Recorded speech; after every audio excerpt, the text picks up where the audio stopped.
Ready, Jamie Floyd?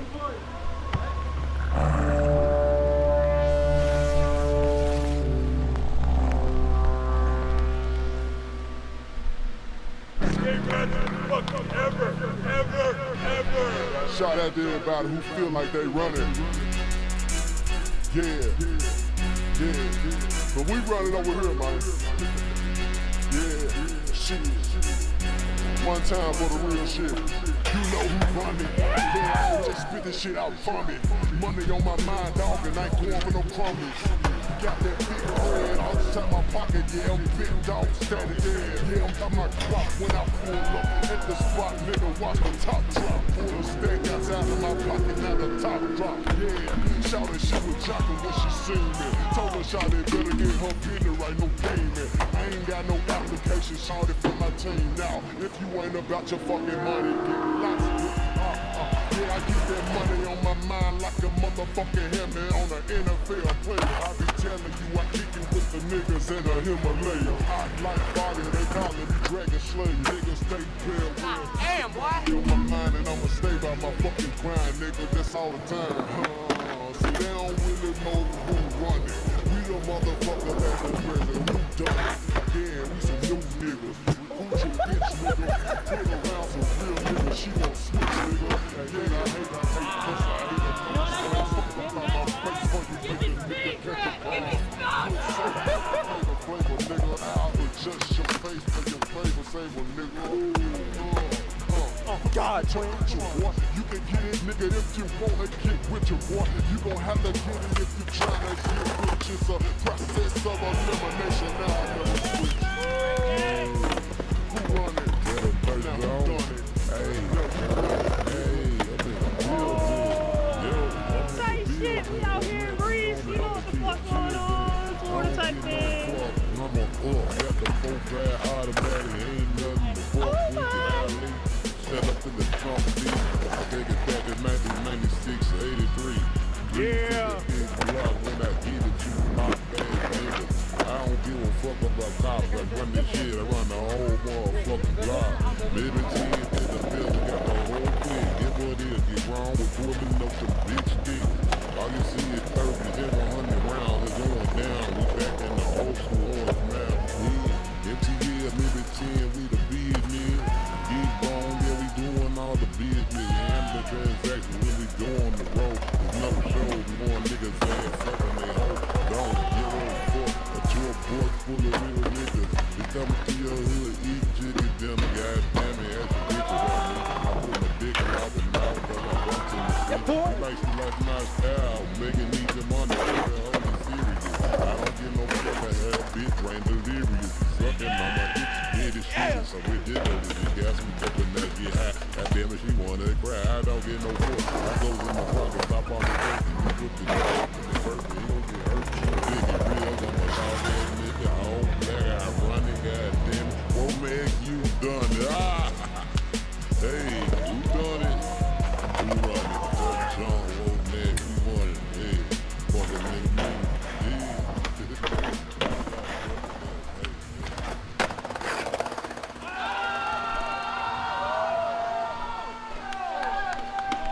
Yeah, Patty! Come on. We just did damage. Come on now. Hey guys, so we just wrapped up Athens, the first part of Jamie's Shogi trip, and we're on the way to Croatia.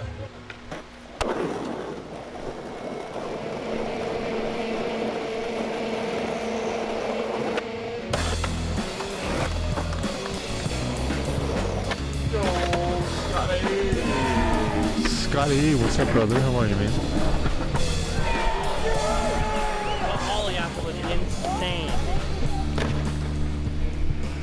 What's up, Big Scotty? How are you, brother? Good job, you did.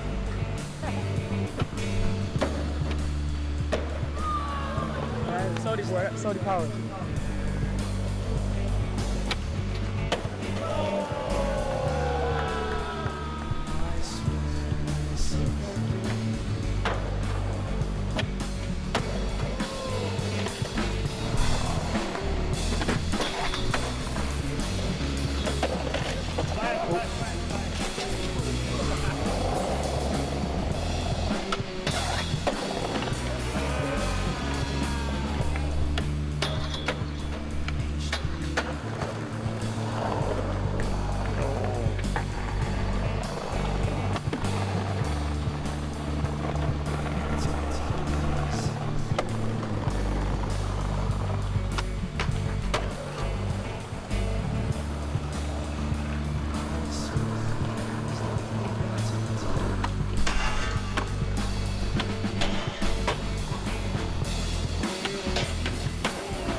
Yo, what's up, Toad? Thanks, brother, man.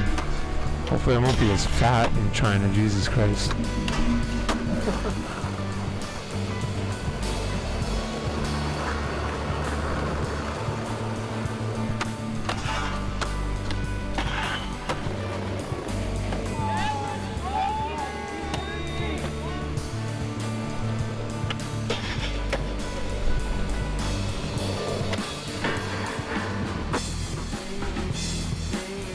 Big dog shit.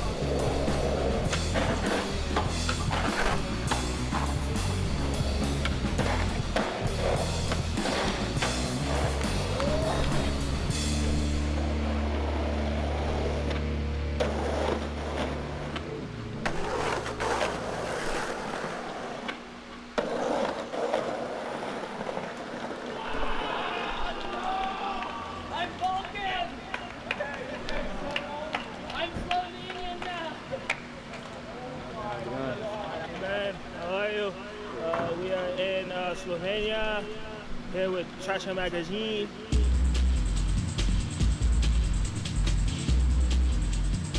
Oh, my love, my baby. How are you, baby? We were just talking about you, babe. How are you, darling? You're amazing. I love you, babe. I miss you. I'm a flex for you. It's just for you, because you're here.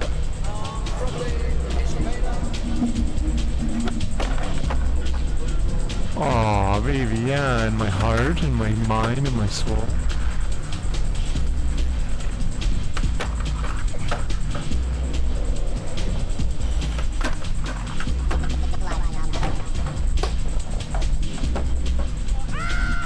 Thanks, baby.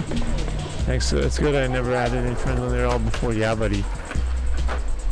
Now I think they don't allow you to add any more, or there's a limit. Because I tried adding more, but they won't let me.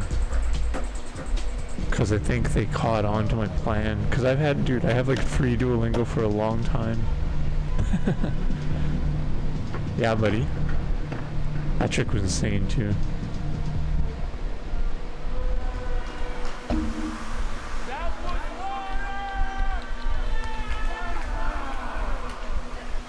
Oh, I lose all the weight in China, yeah. I think it's just because I've been sitting at home. I mean, my love and I, we've been going out. We went on an amazing weekend. We went to the river. We went to the St. Lawrence River, where I usually stream from for you guys and girls. And all non-binary.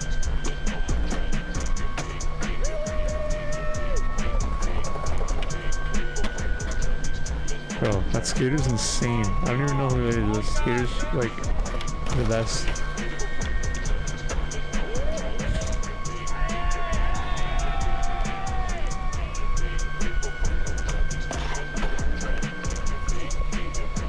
Oh, this beat is sick. It's pretty good. It's not that sick, but it's pretty good. The tricks are sick though.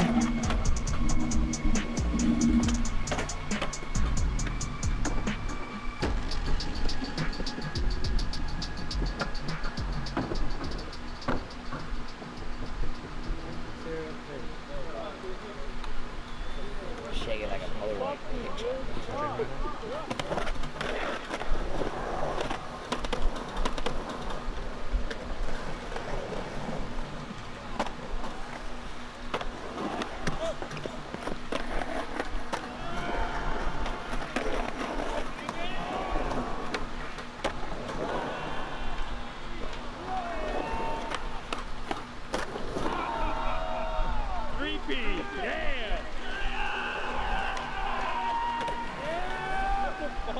Actually,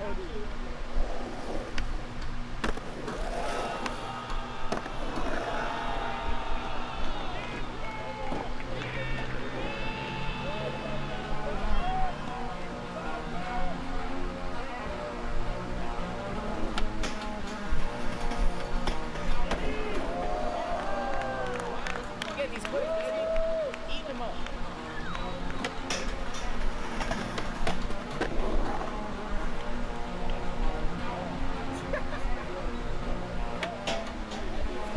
I love you, Mange, too, and I miss you, baby.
Should I pin it?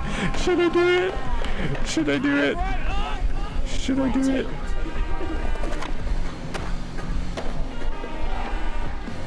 That's really bad. I can now pin. I took away the mod stick and then now I can pin people's messages. I'm not gonna do it. Unpin. I gotta unpin it. Unpin. How do I unpin it? Unpin.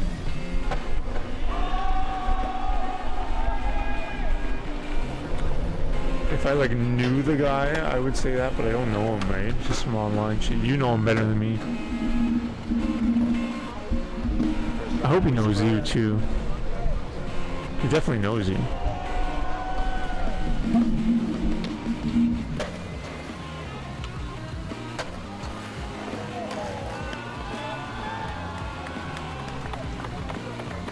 Have you ever done that before? Never done that before. That was Switch.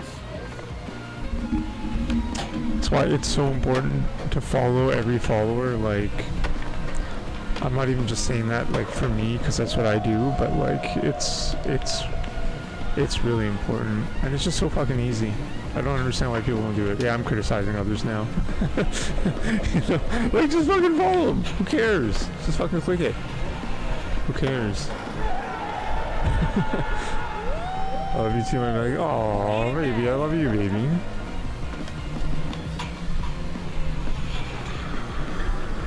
No, it's crazy. What's my routine? Oh, baby, thank you, baby. I'm going to show you. First, we're going to have my smoothie. First, we're having the smoothie.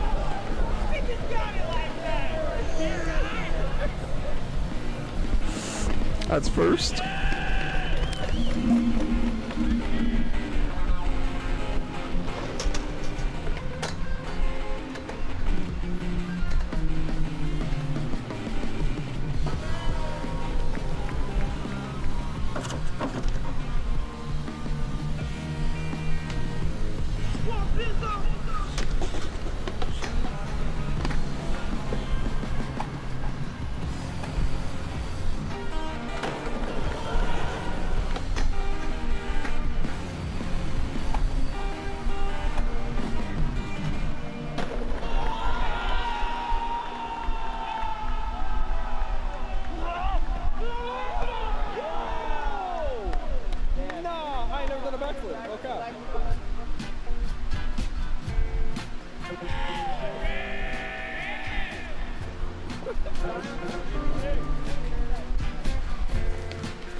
Oh, that's gay.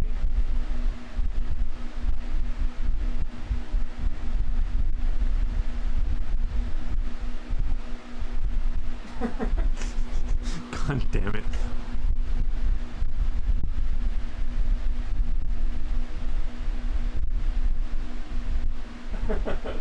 God damn it. Son of a bitch.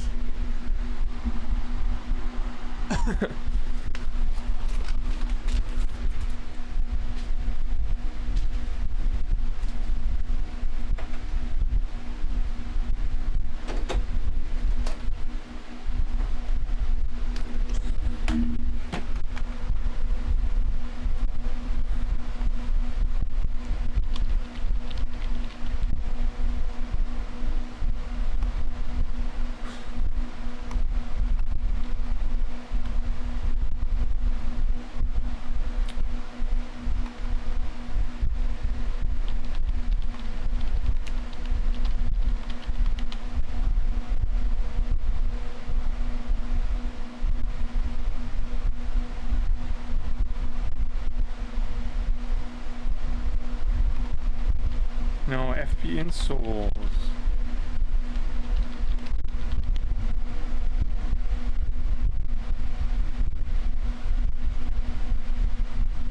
What the fuck is it? Bro, YouTube is just full of so much just shit. Like, you can't find any of the good stuff that you was like, literally, what?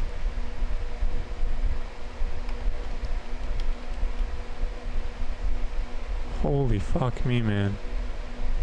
How is this impossible?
locked up on natives. It goes for everybody.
weightlifting, baby.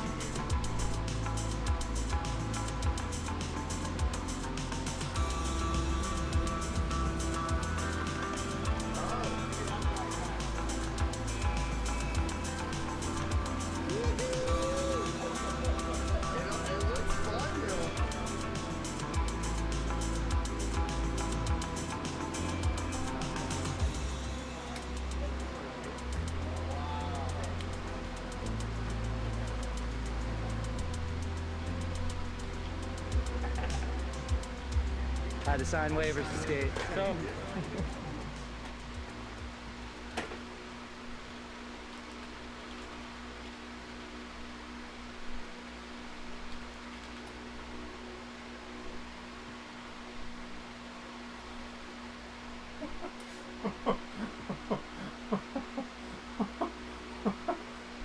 Oh, it's Al Bundy. Oh yeah, we have Al Bundy.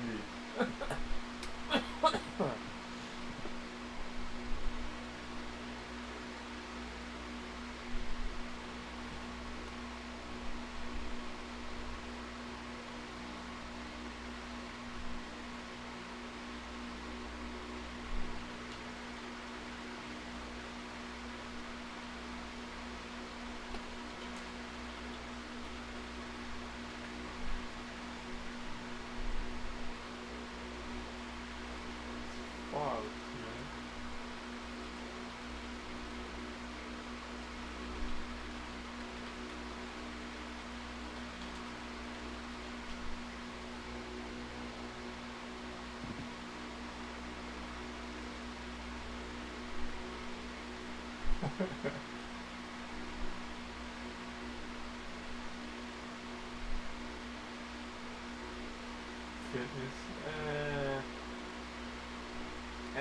fitness,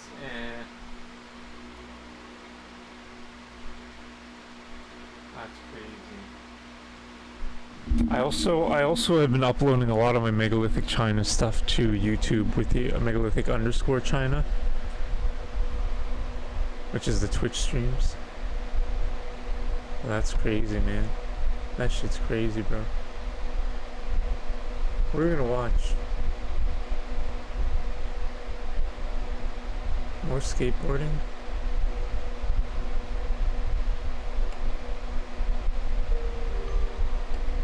How about the complete opposite? Astrology. Hey everyone, dynamic that is unfolding this weekend. We've talked about this. we're gonna watch skateboarding a little bit. I just want to see this. But so far, we have really been. We looked at the weekly overview. We talked a little bit about this. We started talking about Mars Uranus. We looked at the full moon in Sagittarius, ruled by this Jupiter Saturn dynamic. Today, what I want to do is break down what we can expect from the particular dignity signatures of these planets. So let me just get my clock. My clock is off right now. Here we go. So Thursday, June 12th, that is today, Jupiter newly arrived in Cancer since about the 9th. And you'll see that what's happening is Jupiter is moving directly into a square with Saturn. Very closely after that, it's going to square Neptune. We'll be talking about that next week. But Jupiter square to Saturn takes place this weekend. If we roll forward to Sunday, June 15th, you'll see that the two planets are exactly square. This is about 10:35 in the morning, Central Daylight Time. That's where I'm located in Minneapolis. You get the idea. It's Sunday morning. And the two planets in a square are also featuring some very particular signatures because of their dignity. So I'm going to remove everything that we're looking at except for Jupiter and Saturn so that I can highlight those for you. Here we go. So within this dynamic, kind of looking at the wheel from any position, if you imagine that you're Saturn and you're a person standing and facing into the center of the wheel, if the aspect is going toward your right-hand side, in this case it is, that would put you in the superior position. In ancient astrology, within any aspect dynamic, there is typically a planet in a superior position and an inferior position. And it doesn't mean better or worse, it typically means one is asserting its nature more strongly onto the other. And not the other way around. So in this case, Saturn is sort of asserting its nature onto Jupiter more strongly than Jupiter is asserting its nature onto Saturn. That dynamic is typical with squares, sextiles, trines. The opposition doesn't take part in that inferior-superior distinction because the two planets are directly across the wheel from one another. So, and conjunctions we don't look at technically as an aspect in ancient astrology at all, but more on that another time. So within this dynamic, the point is Saturn is in a superior position over Jupiter. What might that mean given that Jupiter is exalted in the sign of Cancer, but Saturn is in its fall in the sign of Aries? I want to look at that today and give you 5 things to watch for given the square. Now, I also want to note that what we're going to be doing tomorrow to round off the week is a little bit of historical tracking. I want to go back to the conjunction that occurred between these two planets just right now, very briefly, to kind of remind you about what was taking place. Here we are in December of 2020, right about at the winter solstice in the northern hemisphere. Jupiter and Saturn conjoined at the 0-degree marker of Aquarius. So what we're going to do is we're going to outline the stages of the synodic cycle between Jupiter and Saturn tomorrow. This way you can track out the development of these two planets over a longer sweep of time. That for many people is really, really important to do if you want to get the deeper benefit of understanding their cyclical dynamic. It's not just a square that's happening right now, it's the first quarter square of a cycle that began in December of 2020. I'm also going to outline for you tomorrow the different phases of this opening square that have already occurred so that you can track the development from starting point through the first two stages of the square, and this being the final phase of the square. It makes sense to track all of that with a little broader sweep because, again, this is a cycle that for thousands of years has been a kind of epic historical cycle that astrologers have tracked. So we're going to do some of that tracking work tomorrow.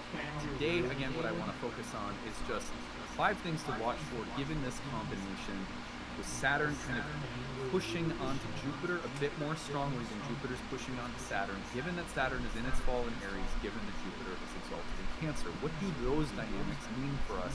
What are the archetypal signatures that we can watch for? So here's the first thing that I want to suggest, and they're all a little different. And by the way, I always love hearing from you guys. If you have anything to add to this list as we go along, if you've got a way of thinking about it that comes to you, please do share it, because it's always fascinating to see what delineations you guys come up with. Number 1, this is a fallen Saturn.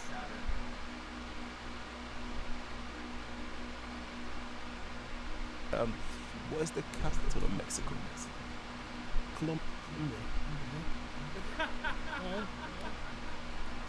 What is the solid state of water called?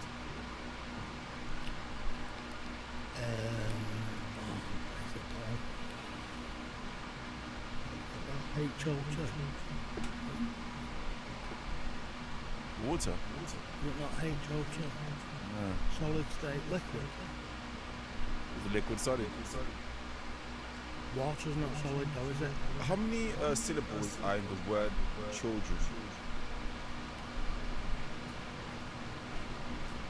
Right? And can you explain that? Children.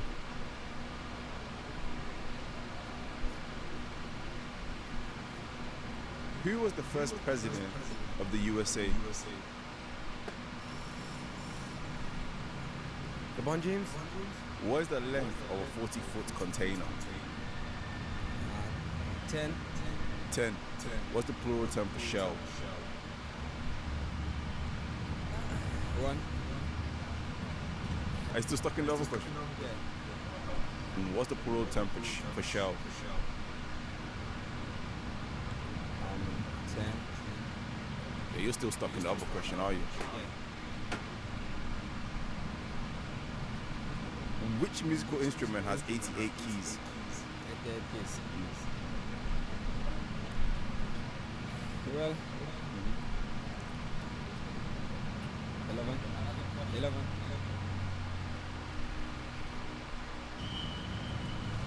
6. Bros does a billion have? Billion has 6. Are you good with maths? 4 is 7. What's the word? Question. 4? 8. So you solid. Oh, the solid state of 8.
Oh yeah, you got it refreshed.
so one of the ways we might look at this creatively is that Saturn needs help. When Saturn is impressing itself in a superior square upon Jupiter, it might seem like Saturn is being a little demanding or aggressive or even domineering. But with the fall in Saturn, it could very well be that the reason for that pressing or pushing of the agenda, because Saturn is in its fall, might literally mean that Saturn is in need of help. Saturn is a wounded Saturn. Let me give you an example. Let's say that Saturn in Aries represents a solar figure that is experiencing hardship. A father, a leader, doesn't have to be male, could be any gender, whatever. But imagine a leader or a position, someone in a position of power or authority that is sick, or that maybe has hit rock bottom and needs to go to rehab. The broken Saturn, the fallen Saturn, could be seen as someone that is of an older age, incapacitated, or no longer to do something that they used to be able to do. Saturn in Aries could be about a lack of mobility that requires some caretaking, or an illness or a sickness that requires a nurturing, devoted, maternal figure. Again, doesn't really, sex gender to me is super fluid with all of this, so. But a Jupiter in Cancer that has all of those caring, emotional, sensitive qualities. Saturn in Aries might represent the child that is being abused and put into the foster care system. And Jupiter in Cancer could be the embrace of a new family that says, you're safe here. Come in and be loved. So this is just one way of conceptualizing that Saturn in Aries can represent especially things that are supposed to be fiery or young, or maybe a leader or a father, something solar or something martial that's supposed to be strong, or that's supposed to be central and important and capable, that might suddenly be falling on hard times and therefore need the care, the nurturance, the shelter, the safety of this big, warm-hearted Jupiter in Cancer. So again, what are we doing? Are we saying, like, this is the letter of the law? No, we're providing an archetype of interpretation of dignities and the pressure of Saturn in a superior position. So play with that and see if you notice anything like that popping up in your life. Even those parts of ourselves, psychologically, so there's like an inner counsel that we keep, and there's different voices and people on that inner counsel. Maybe there's one that's lacking confidence that needs the embrace of a warm, nurturing figure within. So these could be internal dynamics, but watch for them around you or in the lives of people you're close with, in the workplace. See if you notice anything like this taking place. Number two, Saturn is placing pressure on Jupiter. So let's say that ideally, Jupiter in Cancer is about providing lush, fertile, warm, abundant, supportive, vital kinds of things. I think about the environment that a family tries to create at home when they know they're going to be bringing the baby home from the midwifing center, the hospital, the doula, wherever you're going. Maybe you have your birth at home too, but you're preparing an environment like a nest for the new life that's coming home. So imagine now that Saturn is placing pressure on that environment to host more than maybe it was expecting to host. Oh, surprise, surprise, you're having twins. you know what I mean? I'm making this up off the top of my head, literally, but imagine that Saturn in Aries provides like a burden, a pressure, a duty, a responsibility, a kind of hard, unexpected fact. You have twins. You weren't expecting that. That suddenly places a great pressure on what you're designing as the nest at home. Oh my gosh, now we need 2 cribs, or now we need more food and diapers and the supplies and everything like that. Now we're going to need some help from more caregivers. I might have to take time off from work. So you can feel how Saturn in Aries provides, like, it pushes and places a pressure on Jupiter. So I like to think about Saturn as being wounded and needing something, but another way of conceptualizing it is not really that anything's wounded or in need of help, but that there's a burden or a pressure that Saturn may place on Jupiter. Jupiter is a great provider in the sign of Cancer, but the providing for Saturn could be a little intense. Like what Saturn requires or what Saturn is asking for might be a little more than what... Now Jupiter's well-resourced. right? It's exalted. So the capacity Jupiter has to meet the demand or expectation or pressure that Saturn places on it in this dynamic, I think is pretty good. But still, watch for, if it's not a kind of wounded Saturn, then maybe it's a Saturn with a strong ass or a lot more duty responsibility than you were expecting. And there's maybe the need to creatively pivot in order to accommodate the pressure that's coming through. Now, number 3. This is a little bit more intense. See, we're ramping it up as we go. I don't want people to think that this is the super scary transit that you have to be really freaked out by. But the truth is that Saturn could also be in a position to sort of harm Jupiter. Now, what I mean by that is that, let's say, Saturn in Aries can be oppressive, sort of tyrannical. I mentioned, maybe it was a week or two ago, that Saturn in Aries in high school for me showed up pretty strongly in my historical tracking and right along the lines of some bullying that I experienced in high school. Saturn in Aries can be an oppressive or actively kind of bullying, domineering, severe, almost like Thank you, baby. Thank you, my darling, my love. Appreciate that so much. You're amazing. And weighty. Like, I think of someone who might be really martial and really strict and oppressive, like a dad that runs the house like a drill sergeant. Something kind of like that image that comes to my mind.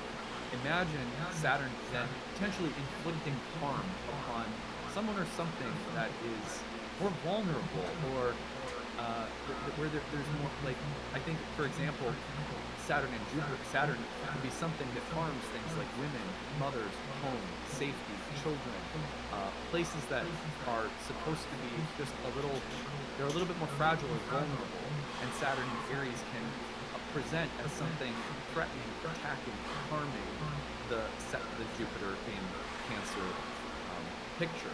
Another example of this to me would be some kind of excessive or unlawful use of authority to oppress a group of people, right? That kind of thing can step up around something like this. Jupiter in Cancer can represent a village or a community, and maybe things are happening in a local government that's going to provide a real burden or problem for a community. So you get, and obviously you can extrapolate from this into the news or whatever. I'm not going to comment on that stuff, but you can feel the presence of Saturn as something that might be kind of punitive or heavy or strict, that provides a burden for something that's supposed to be a refuge of safety, like a community, like a civic, social, cultural ecosystem of some kind. So these are the things we have to be careful of. I don't like talking about the super heavy stuff, but it's important not to whitewash the transmuter. This is a real difficulty that can show up. Number 4, and this one I really like because I think this is something that it's sort of subtle and nuanced philosophically, but it's very important to understand. Saturn is a planet associated with winter and the underworld, exalted in the sign of the fall equinox, where the light enters the underworld. That was conceptualized as a place of the harvest, reaping what's been sown, judging and evaluating results of the soul in the underworld, of the rebirth process, the evaluation of the soul's karma, all of that associated with Saturn. Also, the winter signs of Capricorn and Aquarius, as seen from the northern hemisphere, are signs in which Saturn is the ruler.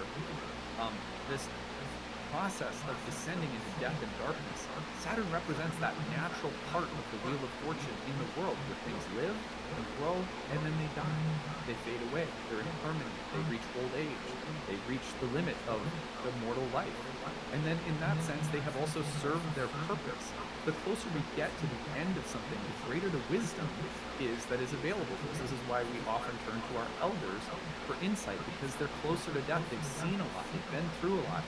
They have this kind of 10,000-foot view of having gone through everything.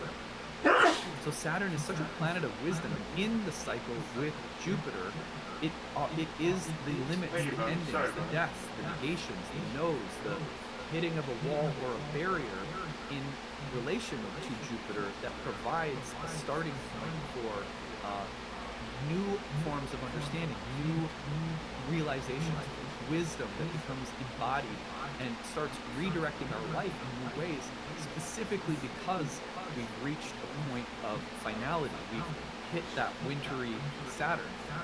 Well, so watch for negations, limits, endings that are giving us a lot of wisdom, giving us a lot of insight, and maybe providing us a template for the next stage of life. This is the overarching meaning of Jupiter-Saturn cycle with one another always.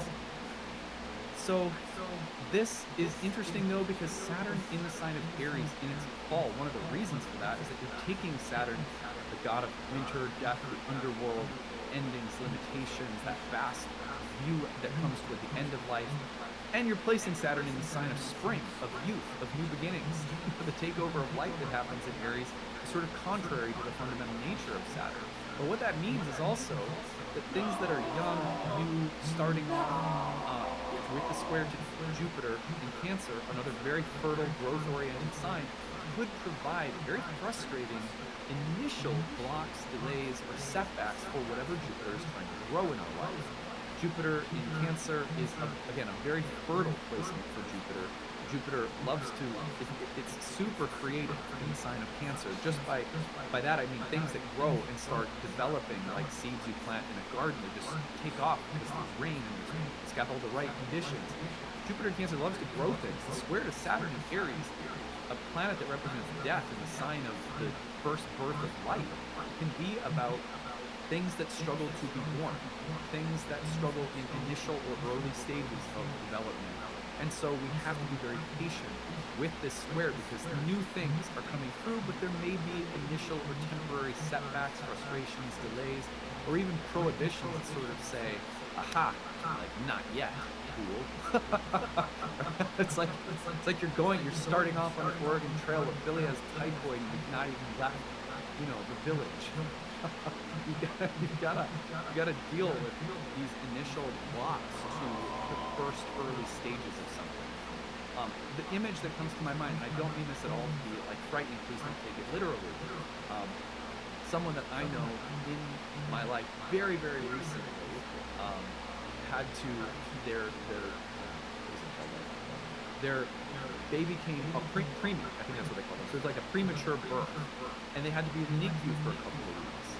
This is a perfect Saturn in Aries example, where the early stage of life is colored by the threat. Is it gonna, she was very nervous. They were very positive at the hospital, like this is fine, it's not gonna be here very long, everything's stable, like, you avoided like worst case scenarios. Still, think of the anxiety of a mom. If any of you have ever been to a NICU or have friends who have that, like, what a scary experience it is. Like, this is just starting. You got to be kidding me. Can you save the stress until puberty or something? It's like, oh my God. But anyway, that initial feeling of it's sort of tentative and fragile, and the beginning feels a little fraught with difficulty or uncertainty, or it's that we weren't prepared for this, and now I have to accommodate pressure that's coming in, or something in the beginning sort of feeling blocked or delayed, and it shouldn't, because it's supposed to be young and fresh. So anyway, play with all of these symbols, add to it. You can see the way I'm working with the dignities. I hope that you then have the creative license to play with them as well. Feel free to put some in the comment section. I'd love to hear from you guys. So what I'm going to be doing now is I'm going to give you guys a demonstration of a couple of horary astrology charts, because our horary program is beginning. So what I'm going to do now is I'm just going to give you horary program starts on Saturday the 21st. Some of you may be interested in studying horary astrology. So if you are, you want to stick around and watch me demo a few horary charts, a few key concepts, how it works, why I think learning horary is valuable. And if you feel like joining, I'll also tell you that the class is really open to anyone who already has a traditional background.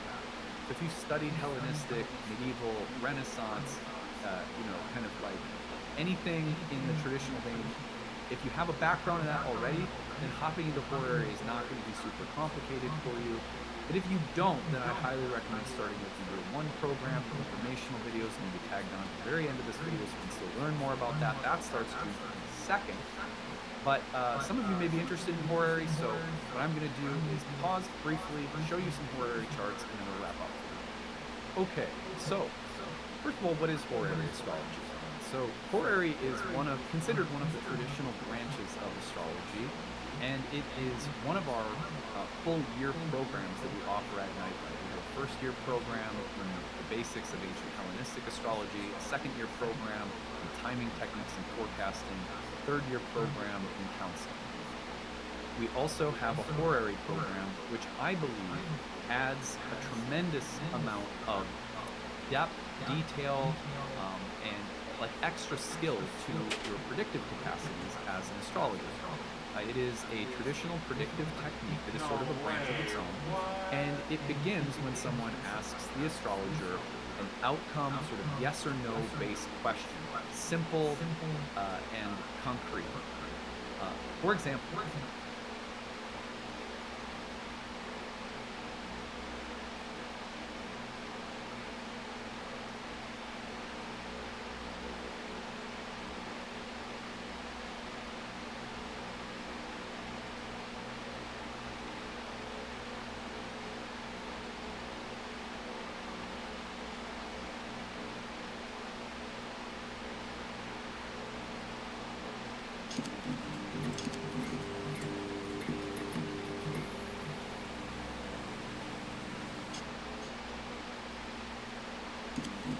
I heard that they went to FDR Park. I'm like, yo, come on. The wrong goddamn state. I can envision it. There's no way I can do it. And that's where I was like, I'm gonna put it on the gram and try to put it out there. I get the photo and I was just like immediately able to figure out where it was. We were almost done filming for Rob's part, and he shared with me this DM he got. I have no clue how Rob ended up getting it. I don't know who lurked where. And it had just a photo of this rail with a caption on it saying like FDR. There's FDR all over the fucking place. Because of the tag on the photo, we had assumed that it was in Philadelphia, FDR. We're like, oh, duh, this is just gotta be probably like in that park next to FDR DIY. Come on, guys, get with it. We ended up organizing going to Philly to try to scope this rail, and it turns out when we finally ended up getting the actual pin to the spot. It's like upstate New York. Heading up to New York from Philadelphia, when Rob was on the AM Scramble trip earlier this year, he had heard about this crazy curved rail. I had this one also on my mind for so long, so we really wanted to go to the Gap to Gap rail, and I was told that like on the way is the big curve rail. That was in Staten Island. We're like, let's see if it's really as good as everyone says it is. We ended up getting there and it being like absolutely perfect. So Rob handles the 50-50, which is like NBDS. A bunch of people have tried it. He does it like super easy. He's like, man, you know, like I could probably max out a Smith grind on this. After the Smith grind, I just feel like it was such a victory. Like I just felt like I wanted to take the win for the day, but I already knew we had to like go to this rail. So when we got there, it was just everything I wanted it to be. Like the rails weren't like too steep; they were perfectly like in line with each other. So everything about the spot for what it had to be was absolutely perfect.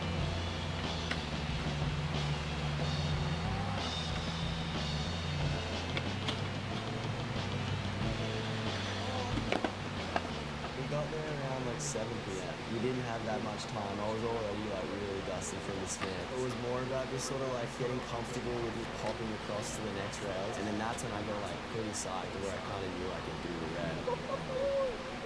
Wow. The sun's starting to set. It's starting to get to that point where like it's twilight, covered by trees, so it's even darker than the ambient light. I started feeling like insanely lightheaded and like dizzy, you know. I think we should try this tomorrow. So we're like, all right, let's just call it for the day. We'll come back tomorrow. Feeling a bit lightheaded now. The second day I was there very prepared for sure. I felt like I was really mentally like there for it. After like popping in that second rail the day before a bunch of times, I knew that I could do that. It was just getting back in that mental state again, which was kind of tough.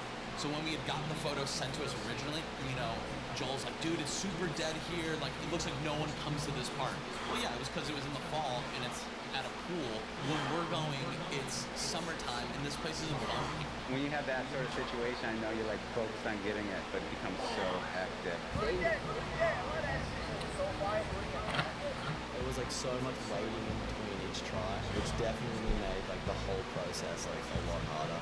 Trying to get your mind around it and all of that, but you know, I was still trying to stick it out. It was super hot that day too.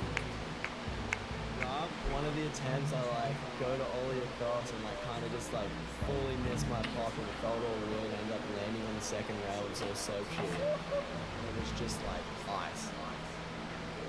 Oh, man. Wow. Soap shoes, dude. I kind of went there prepared like to get broken off for sure. It was like one of those last tricks where I was like, I'm ready like to get hurt on this thing, I don't care. I was like popping across, and I eventually started getting like pretty confident with just like the ollie, and then that's when I got like pretty psyched where I kind of knew I could do the rail. Alright, good.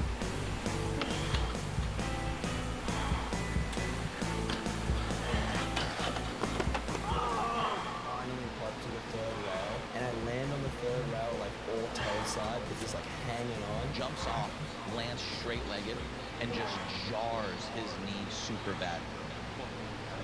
Holy shit, that was insane. Get up and like my knee was like kind of felt broke off. Like at that point, I was like pretty worried about it. It was definitely in the back of my mind, like, oh man, like, is this gonna be that thing that's gonna throw my mind like away from being even able to do this? Just in the run out, I kind of like bailed out of the floor. Then kind of a concerned employee comes up. I'm getting the boom. He was yelling basically straight from the start. Like, we were trying to reason with her. Can we have a plan? She was really official about it, bro. She was like, no, I've seen it. You've got to leave. Now I'm telling you that you can't do it. Yeah. I'm not mad. I'm just. I gotta lock it on. Yeah, well, all good. Yeah. Yeah, no worries. After we got kicked out the first time, we're like, okay, let's try to go back once they close. Because again, it's almost like yesterday when like we were here. And, yesterday we got here at 7:15. So we're like, what do we do to like make this productive? So Devin was like down to like go back to the Staten Island rail and give that another shot. Devin had already gotten smoked the day prior on the curb grill. Looks like it's about to go down. Hits the same trash can in almost exactly the same way. Like smoked himself again. Like driving down an hour and a half to go skate a curb rail and going all the way back up, that is so gnarly. Like, this is probably the last time we're coming to the spot, so it was like today or it's not happening. At this point, I was starting to lose a little bit of faith for sure. This would be like the third time for me to go back to the rail and like really give it another shot. Trying to get back into that mindset and like focusing and just being like, this is the time to land it, like I've got to get it now. I definitely had that playing over and over in my head, and every time I was just like locking in the rail, I was just thinking about that.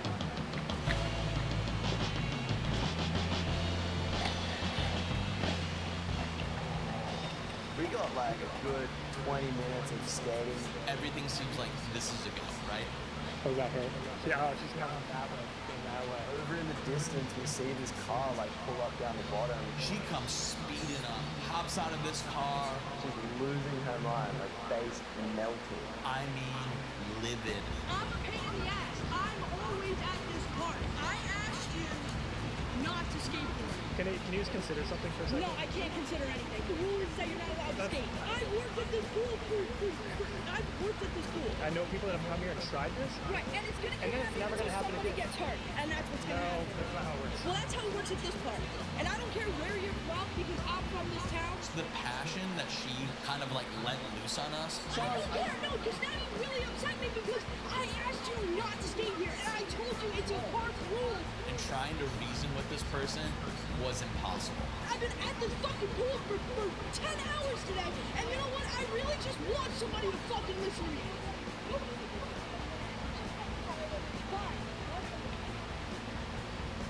In the end, she was just so mad, there was no reason.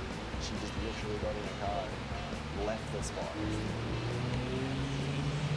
I think Rob like really felt the pressure. We specifically like planned this trip to go to this rail. Rob knows, he's like, I'm leaving to go back to Australia in a few days. Here I am for the fourth time, I'm gonna try doing this, trying to get focused again. This is it.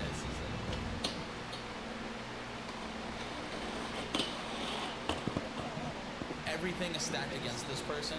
I had a moment where I was like, this isn't gonna work.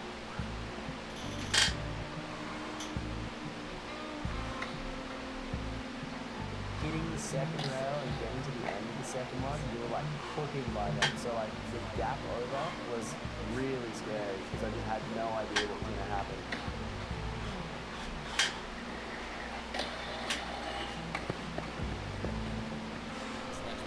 First one you take with this bike route. It was like a matter of landing on the second rail, and if I was like perfectly centered on like a crosslock, then I was like ready for it. Like no matter where I was, if I was at the end of the rail, like centered on the crosslock, like I was going for the third one no matter what.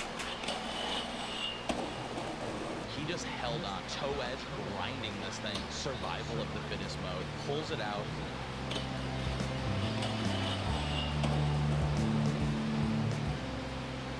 It felt insane, like I could not believe that it just actually happened. You all go crazy, you can't believe it actually happened. Oh my god, dude.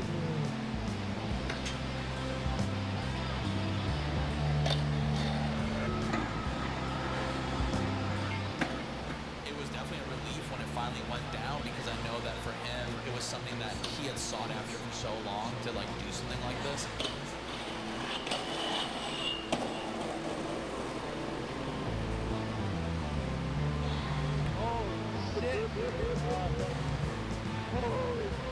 Man, I am so unbelievably stoked for that. Oh, Scooby Doo bastard, fuck off. 6 months of staring at this spot on my phone. It was good, you're done. So 5 on my last. 5 reps. You were on race. 5 reps at 155, that's pretty good. It's not that like stupendous, but like 5 reps, I'm pretty happy. Pretty good about that. Definitely improving.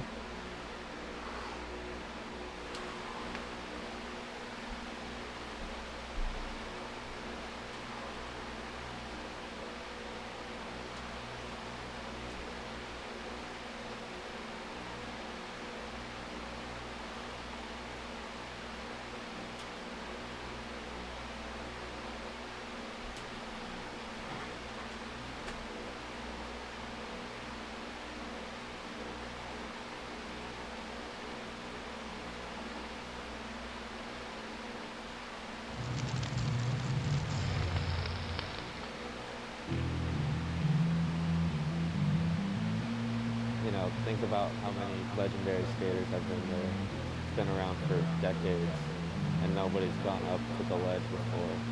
Says something. What even did isn't a spot. I didn't think it was good. I was like, all right, good luck, bud. Normally I'd give up after 5 or 6 sessions. Like that's probably my plateau of session counts. Our count was 26, I think. This just really had me in like a different hold because I knew it's doable, but it's based off the circumstances here. There's so many things that factor in. It's not even the trick itself. It's this spot.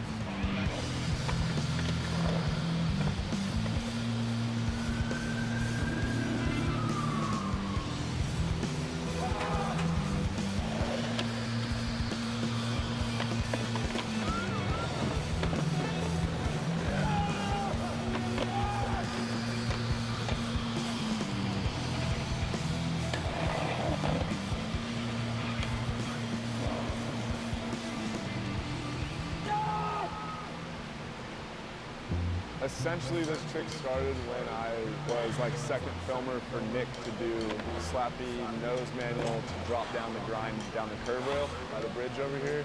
And he got it, and it was fucking crazy. We were on cloud 9, like just jazzing, walking around, thinking of other things that could be done. We were like looking at the ledge, off into the quarter pipe, and then I stood at the bottom and like realized you could fly off, maybe up to it. And I guess that's kind of the origin of that, was like 2 years ago. I thought of it. And then fast forward to Ryan Lee's Spitfire project. We had a premiere for that in November, and I also had the part, was already finished. I've made a part with Ethan. We just did a double-header premiere. It was pretty fun, honestly.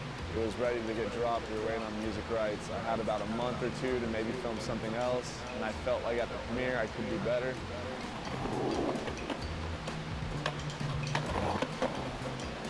He just wanted a new ender because he didn't feel too satisfied at the premiere. Like he said, it just didn't feel right. And I had this in mind, and yeah, it tormented me for 8 months. Just put me in a headlock.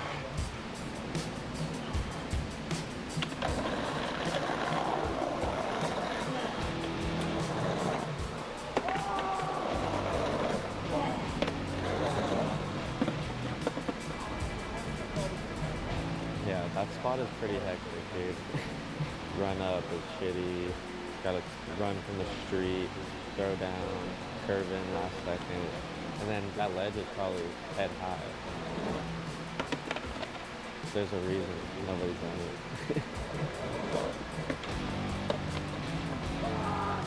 No one skated the side I've skated from, but Jake Anderson kickflipped up it. Super gnarly.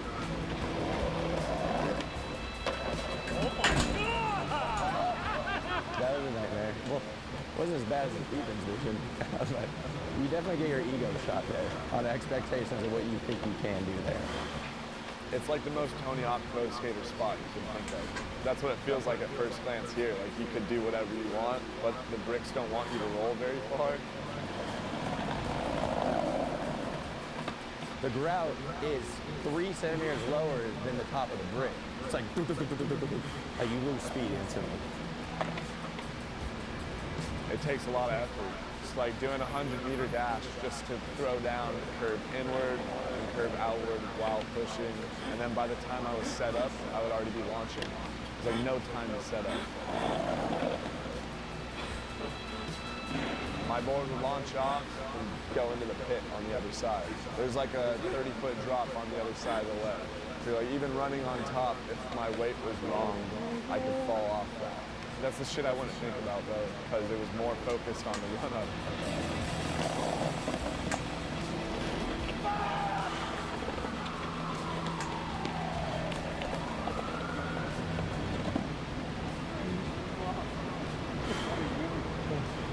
My legs would give out in like 15 tries.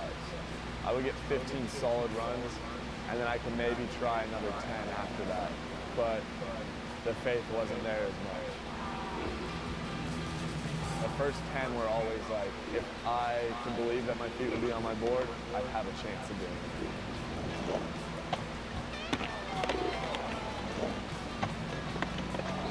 Wow. That's crazy.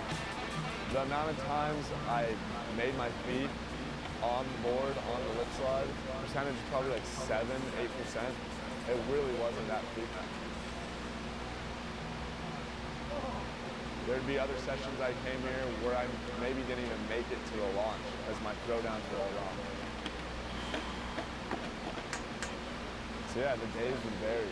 There's like one where I went feet first in the white wall and like hyperextended my Achilles. And that took me out for a couple weeks trying it. And another one where I hit my chest on it. And it hurt to laugh for like a month. I don't know what happened there, but one of my ribs is definitely hurting. Today's the day.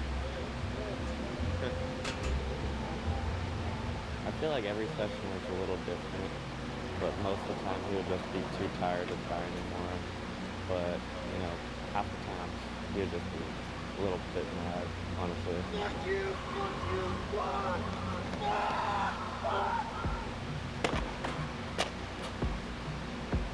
I don't want to throw him under the bus, but he's got a mean temper for sure.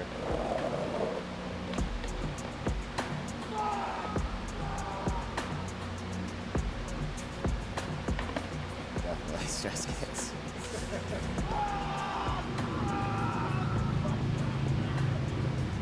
Usually starts off pretty good, and then it can quickly go downhill.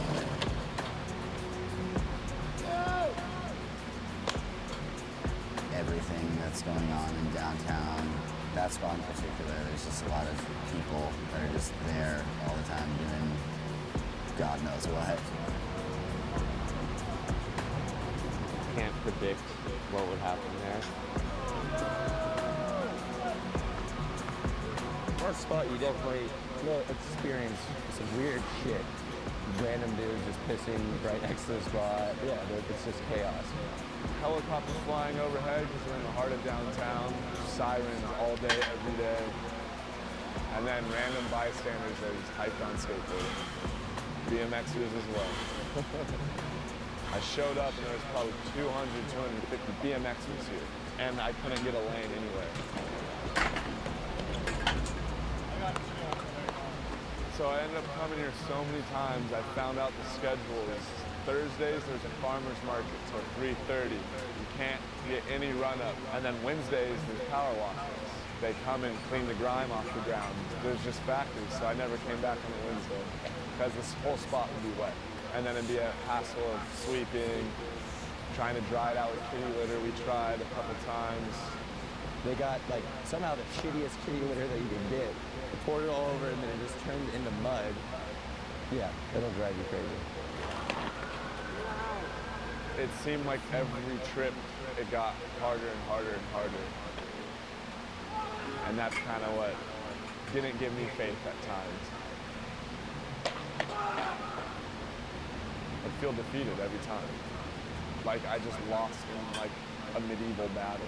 Yeah, like when I say it chokeholded me, I felt like I was in like a wrestling chokehold every time I'd leave here. Definitely gave up hope like third or fourth month in trying it because I only was trying this and I came pretty consistently, like 2 to 3 days every week, and it just burnt me out. I couldn't do it anymore. And I felt like I just maybe needed to get another last trick or just get other tricks to make me feel better about skating because I was mad at skateboarding at that time. And then I tried to get another last trick and I got it, but it didn't quite look right at the end of the part. We scratched it and I started coming back again. This is definitely the longest battle I've ever filmed of any of my friends. I lost count. How many times we've been here?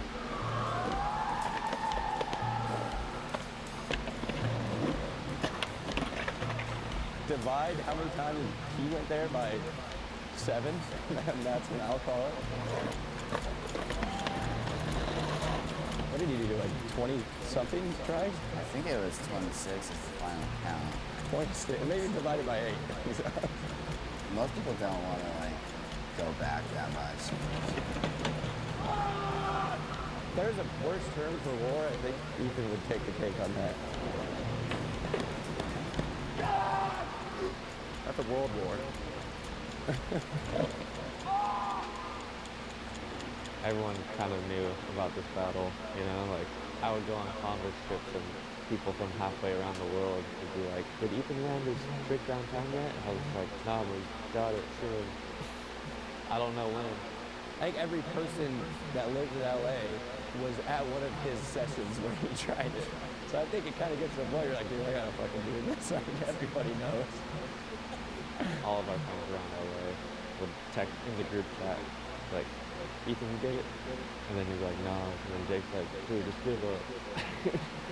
So fucked up of Jake. That makes me look so bad. That was all out of fun and games, but it just, once you get to a point, it just doesn't seem realistic. But maybe it was just my jealousy of his drive, because I was never, maybe that's why I was like, you should just give up. There was times where I was content with the part. I was like, you don't even need any longer. You know, like. I mean, it came down to like the crunch time. I think the last couple of times we tried it, it was like, if it doesn't happen this week, then like, just gotta put the part out as it is. But I don't think he was stoked on that, so.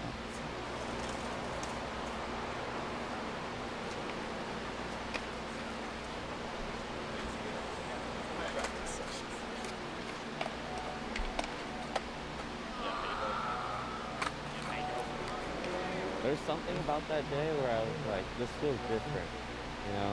Hey, look at us.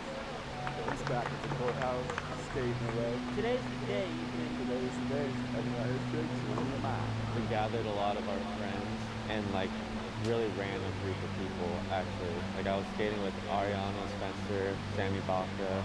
We were just like, should we just go downtown? Like I'm pretty sure it was kind of more on a whim than most days.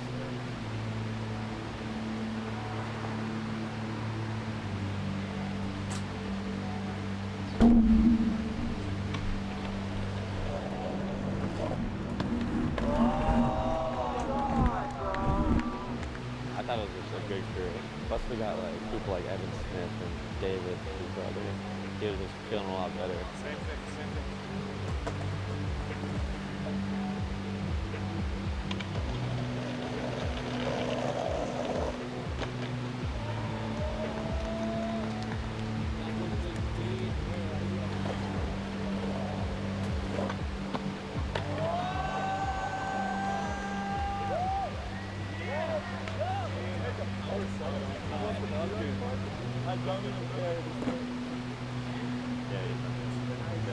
He did it pretty quick too.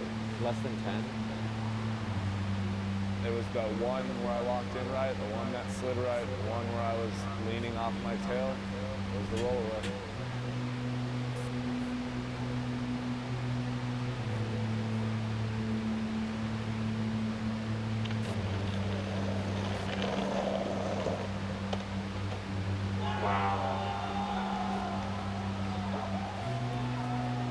Sometimes it happens like that. You don't even get remotely close, and then boom. That's crazy.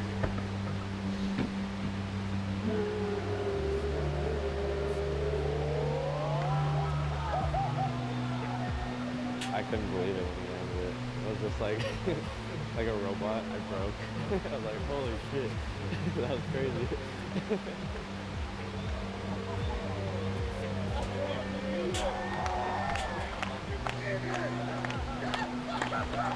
I was like, no fucking way. And he did it perfect.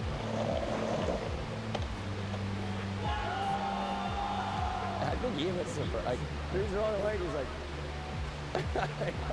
that was so sick. I was so fucking sick. I can't believe it. Yo! His eyes? I can't believe it. I can't believe it. Yeah, it's like close to a year later, and you know, he did it. It's insane. I'm in disbelief. I fucking can't believe it. The powers that be, all of you. Thank you so much. Fucking Part's done, baby. It's a heavy relief to not like have a feeling of being forced to go back here.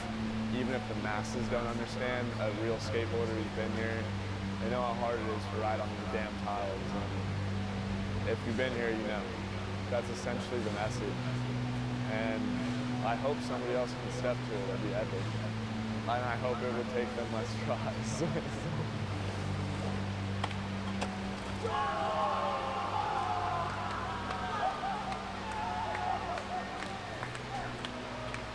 Oh, the biggest burden!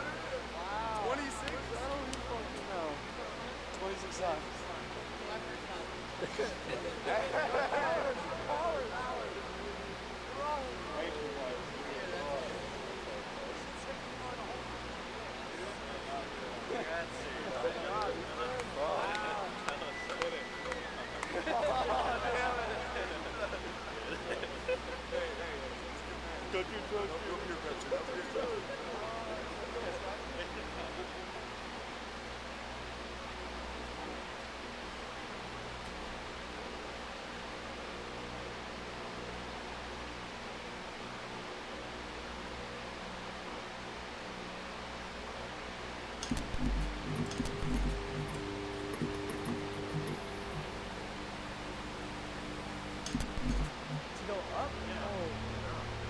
They went up? The kicks were done?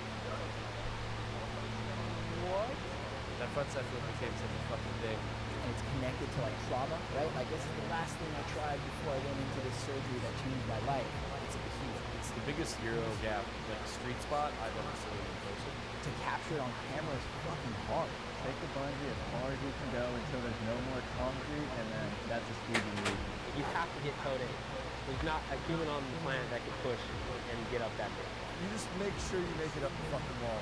It was even gnarlier when I went back the second time. It's laughable when you get there and you're looking at it. 17 feet or pre-junior high school. We kind of went without a trick in mind. It was just like, let's go skate it. I was actually trying a couple different tricks. It took me a minute to ollie it. Got the ollie.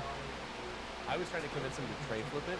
Those seem to be like coming around, and then The amount of speed you have of the ride up, like when he would try to adjust his foot for the tray flip. I couldn't get my feet to set up properly, like structured enough to like hit the ramp at the speed that I was going and then actually get a pop off. It's so abrupt and you're going so fast at it that the bank feels like it's fucking 2 feet tall. Setting up your feet is the last thing you need to be worried about. Any try, you can just be completely fine. I speed wobbled on one. I tried to run it out, and I went like I scorpion up the fucking bank on one of them. This was a good one.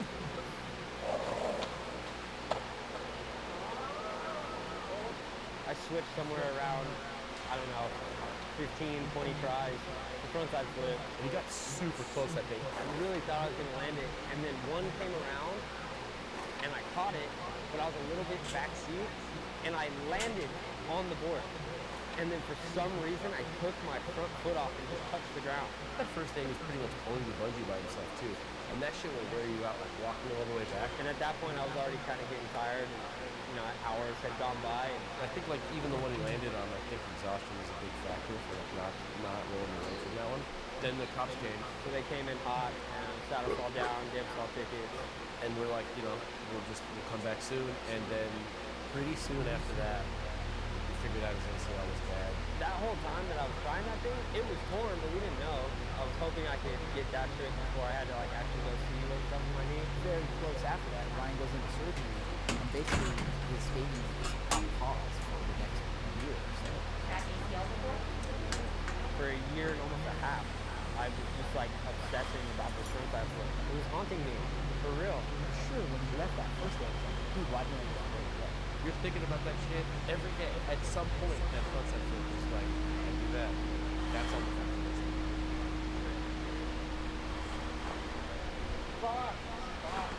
There's some spots where you go back and you're like, it doesn't look as big as it did the first time. This one did not get smaller. It was even gnarlier when I went back the second time. This thing's no joke. There you go. There's all this pressure on Ryan, that he's putting on himself because he's been thinking about this trip for like 2 years. Then there's the added pressure of like Ira having to go and really do some serious kind of manipulation to the spot to make it skatable again because it had been all like repaired. And then you have the added pressure of this was during a crazy heat wave. Even the asphalt was softer. The asphalt was at least 120 degrees.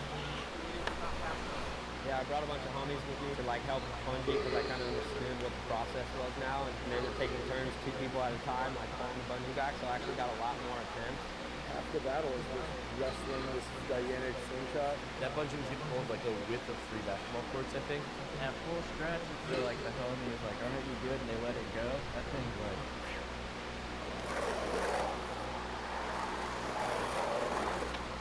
Yo, Ninja, what's up, brother?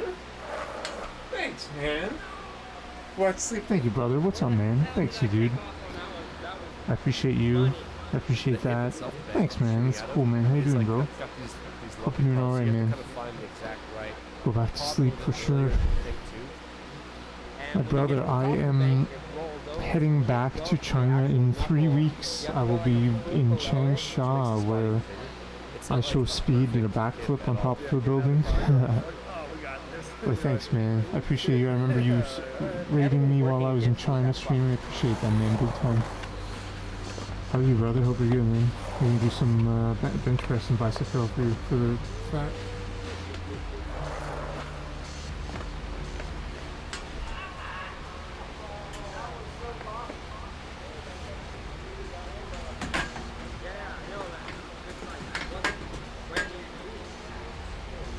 Every time you wanted to get this tricky landing, like you just like couldn't ride away from it. It was just always a little off.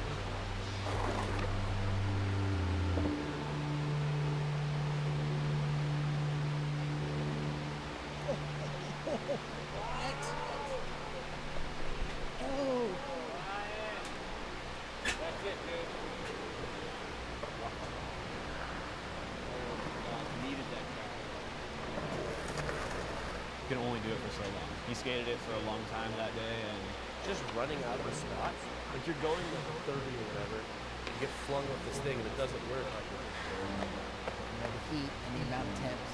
He gave it everything he had until he was just spent. I'll have more tries.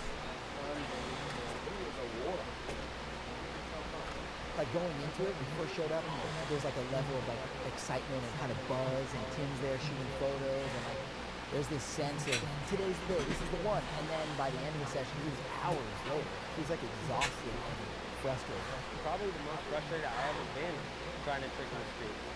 For sure. For sure. If I really wanted it.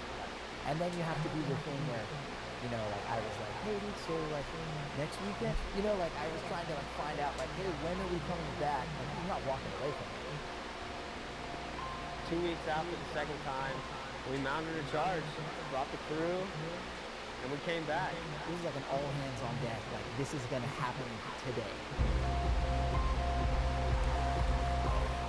Third time I actually put in some prep work. I had the memory stored of like what the spot felt like and like kind of what the speed felt like, what the flick felt like. I practiced that as much as I could and as fast as I could. Oh man. Damn dude, that flick good. I could have done that one if I just like got a little sketchy with it.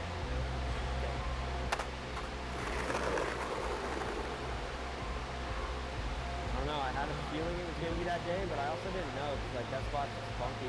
Everything's going good, like it's getting close, the energy's high, people are stoked, like you know, you can feel it. But then it just like at some point kind of flipped. It was crazy because we had the bungee completely all the way back. They're like putting all their body weight into it, and they're essentially like fully committed to this thing. It's stretched to its max. It was like as thin as my finger, like it was pulled as tight as it could be. Like I'm walking over to grab the main handle, and all I heard was this like this insane sound out of nowhere, and the thing just fully snapped.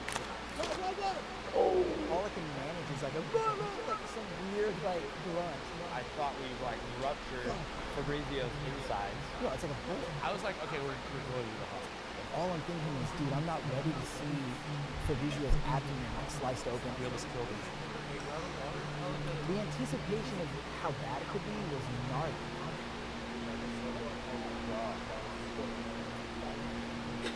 Somebody was like pouring water on his head. I don't know if it was annoying him or if it was helping, but like, you know, like there's just too many people that don't know how to fucking help. Fabrizio's, you know, smiling and kind of laughing. Like, you know when you get like hurt and it hurts really bad, but it hurts bad and you're laughing about it? That's what Fabrizio's doing. Like, he's obviously, it's hurt, but he's laughing because he's okay, and it's so ridiculous, the scenario. Take a punch, So now he's hurt and he's wet. And he got up and he was like, he kind of shook it off. Look at that, dude, back in action. Keep your eyes on that shit, dude. I'm watching back in action, breezy. The breeze. We've all come down from this collective, like, moment of shock with Fabrizio, and we're getting back into the rhythm. Ryan's like trying it again.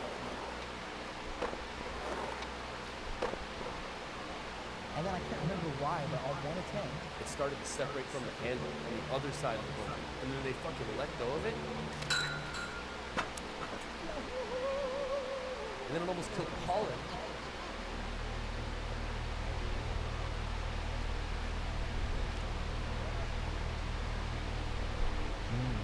It's not cursed, right? We were supposed to be at the safe end right now, dude. It's just showing you how much you're gonna appreciate it when you're doing something so crazy. That's all. This one's gonna be easier because they're still all breathing. Pretty good.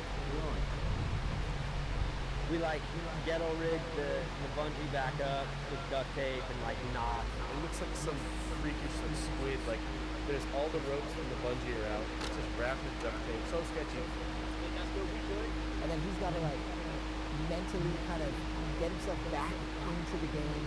I know, I knew I was like close and I possibly could land it that day, but it was like gonna throw everything it could at me to see if I really wanted it. You know, I think that's really what it was. Like, how much do I really want it? And am I gonna fight through all these variables that are happening? One of those slams where you're just like, oh, this is worst case scenario. He's fully sideways, like fully rolling the windows down. He's out of control completely.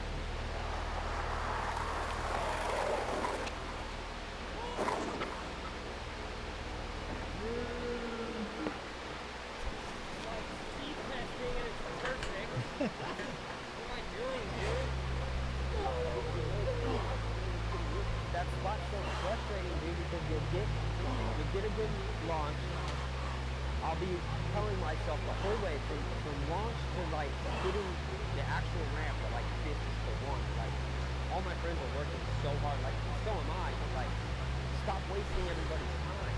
It has to happen now. There's no way that you're coming back next weekend. First of all, I don't know if that crew's gonna come back and help out with the bungee next weekend. Like you got them here and they're committed, like you gotta do it.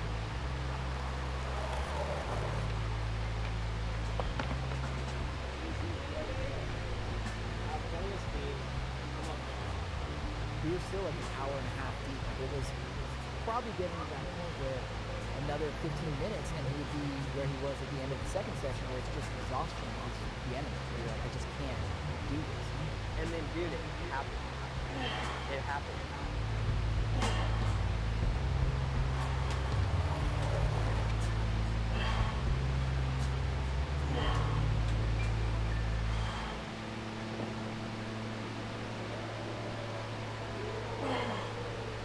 Right when I popped, and it flicked and it hit my foot, and all of a sudden, I turned and I was just rolling away. He frontside flipped it so absolutely perfectly, you would never even think it was hard. He just landed the frontside flip that took him 2 years and 3 different days and 2 near bungee assassinations and whatever else to land. I couldn't believe it. It was like, finally, bro, it's over. And that lasted for like 3 seconds. I said that if I landed it, that I was gonna try to turn around, like push up the hill, turn around, and then try to ollie back in. And pushing back to the gap, and then the ollies. I took off my wrist, my knuckles, my elbow, my shoulder, my whole back, slammed my head on the ground. And I'm like, and also the slam makes the flip, for sure. It's my favorite part of the flip now. For me, it's like what skateboarding represents to me. It's like it's never done. Whoa.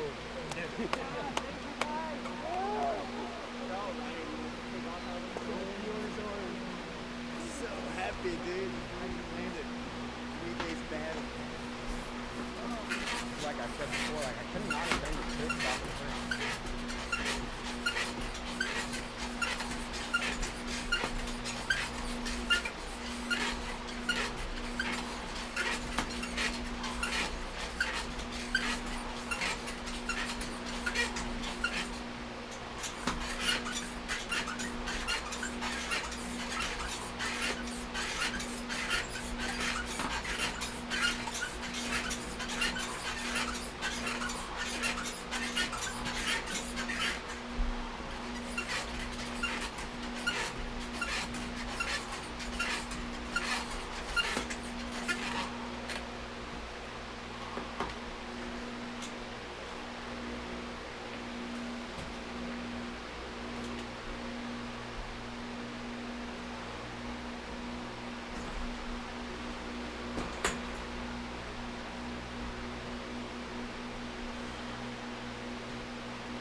Thank you for being here. Sign off. Let's sign off now. Thank you. Thank you. Thank you. Thank you.